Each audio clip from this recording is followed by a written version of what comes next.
गोंदिया शहराच्या जयस्तंभ चौकात नेहमीच वाहनांची वर्दळ असते आणि त्यात सिग्नल तोडणाऱ्यांची संख्या जास्त। यावर वाहतूक विभागाने सक्तीचे पाऊल उचलत ॲक्शन मोडवर येत सिग्नल तोडणाऱ्यास दंड लावण्यास सुरुवात केली आहे। 4 महिन्यात तब्बल 2177 वाहन चालकांनी सिग्नल तोडले। 4 महिन्यात दंडापोटी 10,88,000 लाखाचा दंड वसूल करण्यात आला आहे।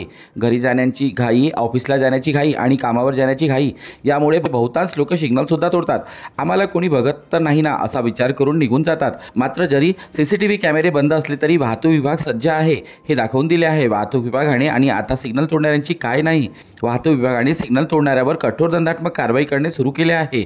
विना हेल्मेट दुचाकी चालवणे वाहतूक नियमानुसार चुकीचे असून दंडात्मक कारवाई करण्यात येते। अनेकदा याबाबत वाहतूक पोलिसांकडून जनजागृती करण्यात आली, मात्र गोंदियाकर तसेच फिरताना दिसून येतात। जानेवारी ते एप्रिल या 4 महिन्यात सिग्नल तोडणाऱ्या 2176 वाहन चालकांना 10,88,000 रुपये दंड ठोठावला आहे।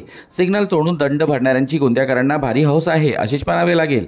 विना सीटबेल्टचे 2,217 केस दाखल झाली असून त्यात दंडापोटी 4,43,400 रुपये भरले आहेत। नो एंट्रीच्या ठिकाणी 282 वाहन चालकावर कारवाई करून 1,96,000 दंड आकारला आहे।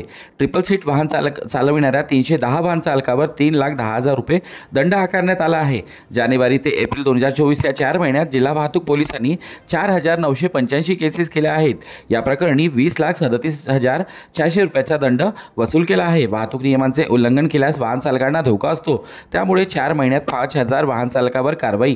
गोंदिया जिल्हा वाहतूक शाखेने जानेवारी ते एप्रिल दरम्यान वाहतुकीचे नियम मोडणाऱ्या तब्बल 4,985 वाहन चालकावर 20,37,400 रुपयाचा दंड ठोठावला आहे। वाहतूक नियमांबाबत पोलिसांकडून मोठ्या प्रमाणात जनजागृती करण्यात येते, तरी अनेक जण नियमांचे उल्लंघन करताना दिसून येतात। मागील 4 महिन्यात वाहतूक पोलिसांनी वाहतूक नियम तोडणाऱ्यांना चांगली चपराक दिली आहे।